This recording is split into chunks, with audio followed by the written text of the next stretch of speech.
Over the past few days, there's been a lot of talk and headline comments regarding a supposed move by the FCC to ban DJI products from the US.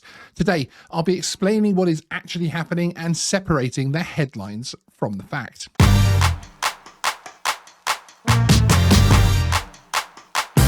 Hey everyone, my name is Sean and welcome to Geeksvana.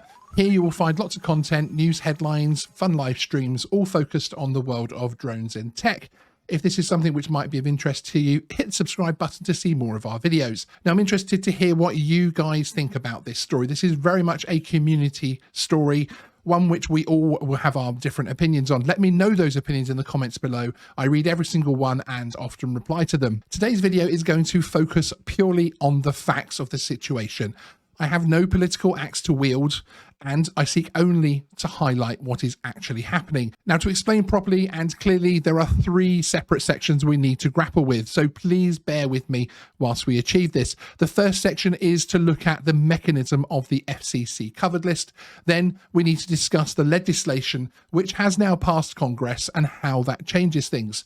Then we need to be able to deal with the Twitter post and media releases of FCC Commissioner Carr. Okay, first up, let us take a brief look at what the so-called covered list actually is and what it means to be on there at the moment. For this, we're going to turn to the FCC public safety posting on their website. So this page within the FCC website is titled Protecting Against National Security Threats to the Communication Supply Chain through FCC programs.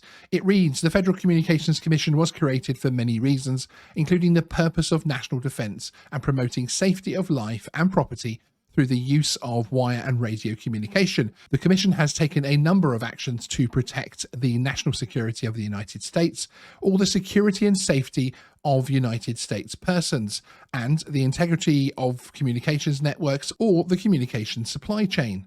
The Commission also has implemented the Secure and Trusted Communications Network Act of 2019.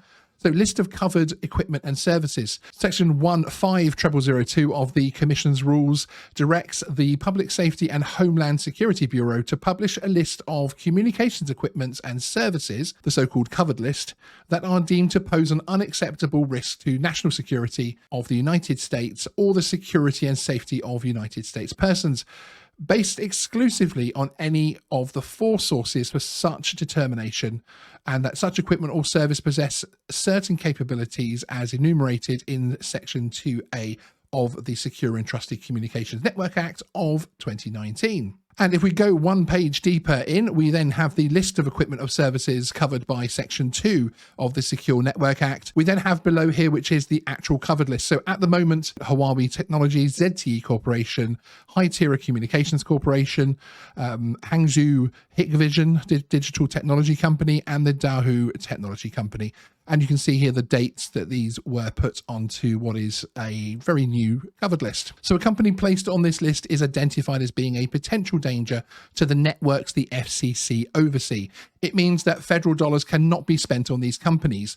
At the moment, DJI is not on this list. Now, an issue which was raised some time ago relates to the fact that companies on this list can still sell their products to the US public, something seen by many as a loophole and not the intention behind placing a company on the FCC covered list. I'll place links to the action which has been taken to close this so-called loophole in the description, with a host of information to help us all understand the situation. Senator Mark Rubio issued this release back in May of this year, and this will help us understand things a little bit more clearly. So again, this is May 24th, 2021, long before the recent DJI FCC ban type headlines and comments have been hitting the forums and social media. And with this, they are confirming that the Secure Equipment Act of 2021 was put forward to direct the Federal Communications Commission, FCC, to clarify it will no longer review or approve applications from companies on the Commission's covered list. The bill would prevent further integration and sales of Huawei, ZTE, Hytera, Hikvision and Duha products, all Chinese state-backed or directed firms in the US, regardless of whether federal funds are involved. So as I was just reading to you there, that is confirming that the Secure Equipment Act of 2021 would be introduced to the legislation process and would seek to expand the ban from federal cash being spent on products of companies on the cover list to preventing even private households from purchasing goods from the company by, amongst other things, preventing FCC approval. So these FCC filings that we see for different products, etc., tech products before they come out, those approvals would no longer be given. So therefore that product would not be able to be sold within the United States. The bipartisan bill has actually been progressing well, with the House recently approving multiple bills relating to it. Let's take a look at a recent article from The Hill. I chose this publication as it is rated neutral in terms of party lines by allsides.com. So let's take a look at this then. So as it says, House passes bill to secure telecommunications infrastructure. The House on Wednesday approved multiple bipartisan bills aimed at securing US telecommunication systems against foreign interference, in particular against threats from China. So it basically goes on to talk about the bill, which has now been approved by the House by a vote of 420 to 4, and would require the Federal Communications Commission, FCC, to take steps to block authorization of products from companies on the agency's covered list. Very much what we heard before. So this has now passed through Congress. So this side of it, this part of it, the covered list becoming something a little bit more serious, is actually something which does seem to be happening. And as it says at the bottom here, all three bills now move to the Senate for consideration. So that was the fact behind what is actually happening in terms of the FCC covered list and the moves to strengthen what was a ban on federal dollars being spent, to also now include banning such companies to the general public, in part by withholding FCC approval of their products.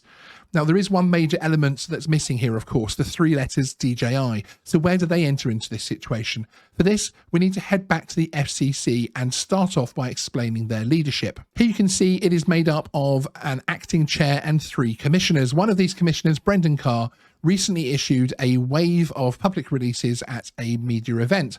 The vast majority of us found out about this via his Twitter posts.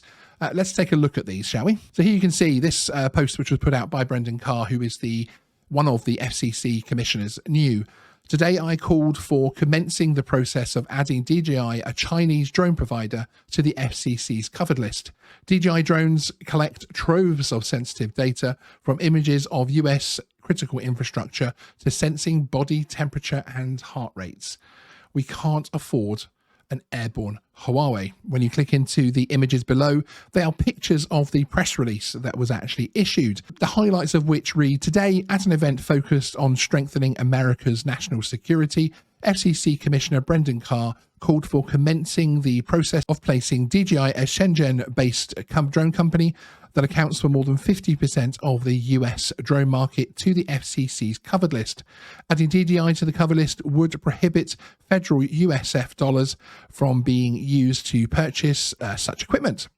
The FCC also has a proceeding underway examining whether to continue approving equipment from entities on the covered list in the US, regardless of whether federal dollars are involved. Huawei and 4 others are already on the covered list based on the determination that they pose an unacceptable security risk. It then continues, DJI drones and surveillance technology on board these systems are collecting vast amounts of sensitive data, everything from high-resolution images of critical infrastructure to facial recognition technology and remote sensors that can measure an individual's body temperature and heart rate.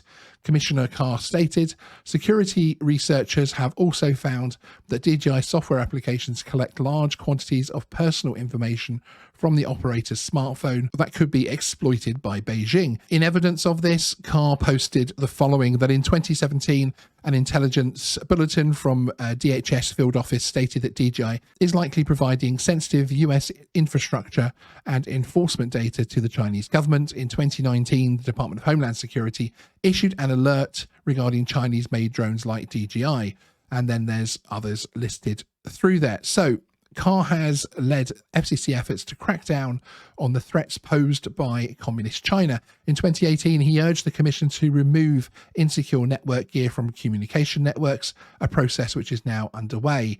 In 2019, Carr called for the FCC to conduct a top-to-bottom review of every telecom carrier with ties to Communist China. The FCC has now launched proceedings to revoke authorizations of several carriers.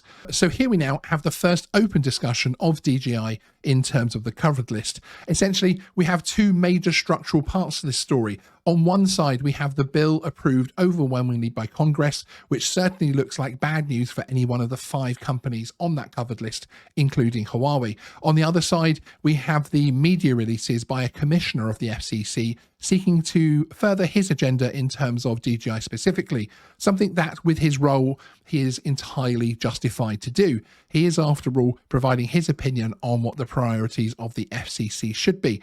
The fact that these events all happened at the same time is obviously not a coincidence. If you want a message delivered about pizzas, you would release it on National Pizza Day, expecting a wider audience to be reached with the amount of extra media focused on that subject. Whether or not there is evidence or wider support to place DJI on this list is a political subject and not one for me to discuss, nor on my channel. Instead, this video is intended to explain the actual nuts and bolts of what is happening, to help avoid confusion and for what I see is 2 essentially different stories, although they do overlap, from becoming too wrapped up. Certainly more than they should be. I hope this has helped. Let me know in the comments what your thoughts are on this situation. I would really like to hear them. This has no immediate impact on any upcoming DJI release, and come November 5th, the purchase of your DJI Mavic 3 in the United States is completely untouched. I will keep you informed on this story and how it impacts the tech we own and we're looking to purchase. Sean out.